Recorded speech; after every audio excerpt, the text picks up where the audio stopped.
Hey fam, welcome to Etiquette Unplugged. It's your girl Ifeyinwa.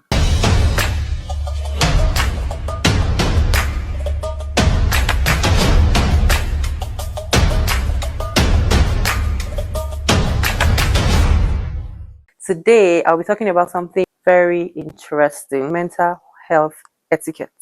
Yes, there's such a thing as mental health etiquette. Etiquette of the mind and the heart. Most people think that etiquette is all about how to use your forks and your knife to eat, how to observe table manners, how to say please and thank you. But there is such a thing as mental health etiquette, that is how to act around people when you notice some slight changes in them. So today I want to talk about 10 things that we should know when talking to people that probably have mental health challenges. Number one thing I'm going to be talking about today is check in with care. Now, when you're checking in on a friend that you've not seen or heard from in a very long time, do not be judgmental. Do not come in with a judgmental tone or a blaming or angry tone. Sometimes we like to be like, where have you been? Gosh, you've been so weird. You've been acting so weird. That can be a major turn off. And ask that friend of yours that has been absent for a while. How have you been? It's been so long. Are you okay? Are you doing fine? Is there anything you want to talk about? Show them that you really, really care.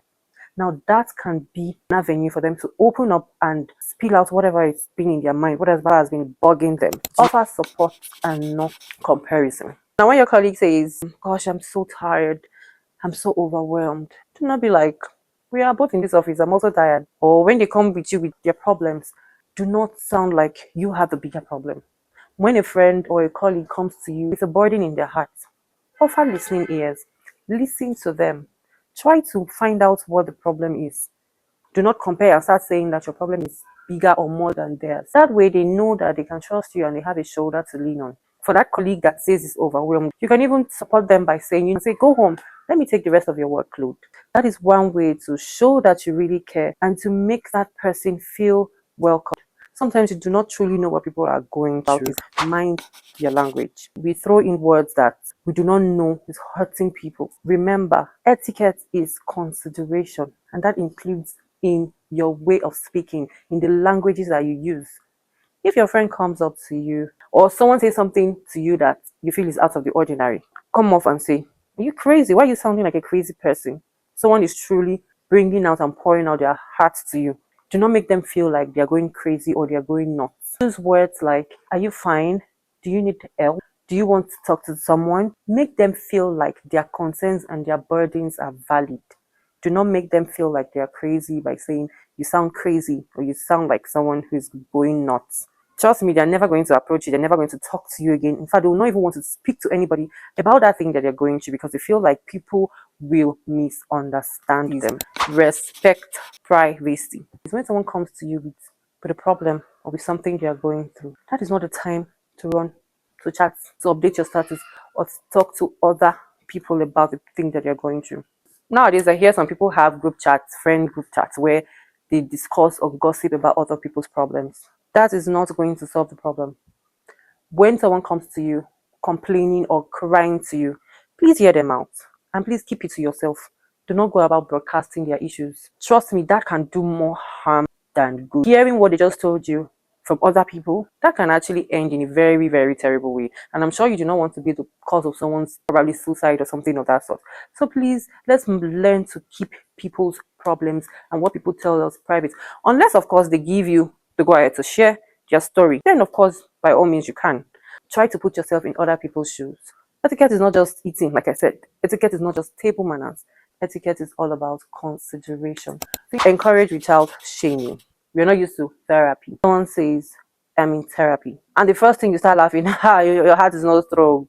All these soft children, all these ajebo, come and be strong like me, come to the streets. Those are not the kind of things to say when someone comes to you and tell you that they're in therapy. Don't make it seem like it's bad. Look at therapy like maintenance, because that's exactly what therapy is. Maintenance of your mind. Sometimes we take our cars to the mechanics. We have our monthly checks. We have our 2-month checks. Your car prompts you and say, oh, you need to do maintenance. That's basically what therapy does to the mind. You take your car for maintenance just so it doesn't break down, right? That's the same thing therapy does to your mind. When someone comes to you and says they're in therapy, please do not make them seem like they're crazy. Don't laugh about it. Don't make jokes about it. You might think it's funny, but trust me, that person is going through a lot. There are times that people come to you bearing their burdens and you laugh. Everybody laugh about it, and the next day you hear that this person has committed suicide, and you start to regret. Oh, had I known, I'd have taken this person a little bit serious. Please remember, when someone tells you about therapy, celebrate it. Presence over pressure. You perceive that a friend of yours is going through something, and you're trying to pressurize them to talk. What is going on? What's happening? Maybe you see them crying and wailing. So just let them breathe. Just be there for them. Just sit with them through it all. You don't even have to know what the problem is. They might not be in the mood to talk. They might not be ready to talk about it. Just allow them. Be there as a friend. Just imagine it. There are times that you'll be sick and you don't want anybody talking or making noise or singing or yapping in your ears. All you want is just for someone to just sit by your side. You want to sleep, open your eyes and realize that, oh, there's someone here. You're just happy that the person is there. That's basically how it is also in a case where someone is going through some mental health challenge. They just want to know that you are there. Make them know that they matter. Tell them words that will make them know. Your presence there or alone, that's what's important. Do not pressure them into telling you whatever the problem is. They might eventually tell you, and even if they do not, just be there for them. Social media sensitivity in our world today. Someone comes to write a cryptic message, for instance, on social media. It might be your friend, it might be a follower, and you think it is the best time to throw them. Oh, that's the time to call them names. That's the time to insult them. That's not the way to go. It's not the time for sarcasm. It's not the time to laugh. You can even send them a private message. How are you doing? Are you okay? If you want to talk, I am here for you. Whenever you're ready to talk, just know you have a friend in me. Call them up. If they're your friends, pay them a visit.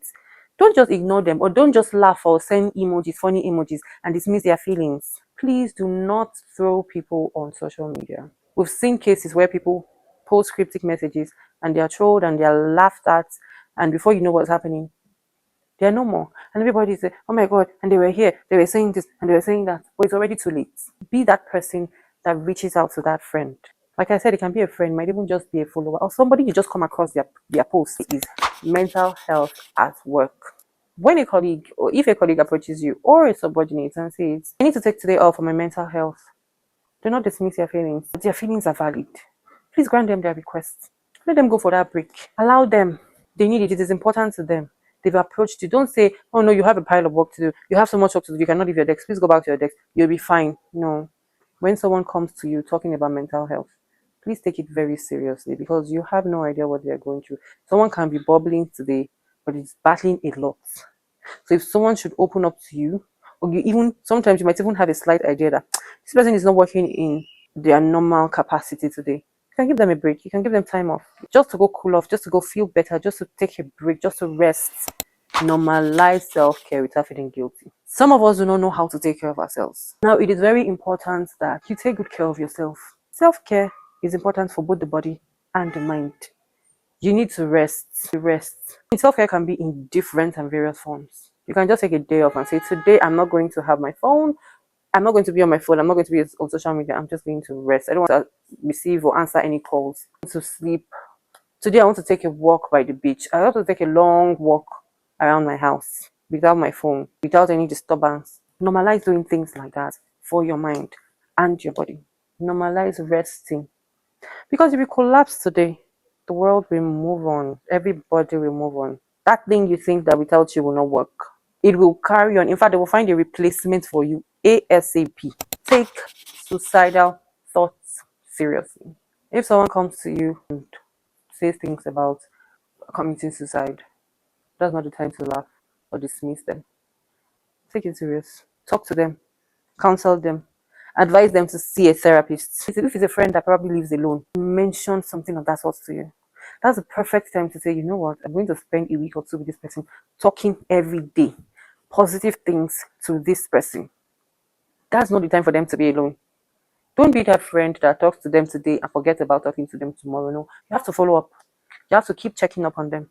You have to keep letting them know how important they are to the world at large because they feel they are not seen. They might probably feel they are not seen at the moment. Nobody's seeing them. Nobody's taking them seriously. They are serious. Make them know they're important. Make them know you love them so much and this world will not be the same without them.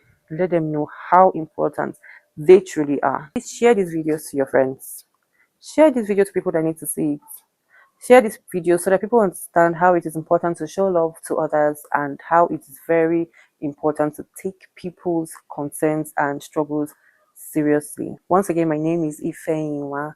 This video was brought to you by Educate the Citizens International Organization. Like our videos, subscribe, follow, and do not forget, we'll be going to the streets, we'll be asking questions, and we'll be giving out giveaways. Follow us for notifications and we'll let you know when we'll be asking our questions. Tune in because there will be lots of giveaways. You want to be a part of it. Till I come your way again next time. Bye.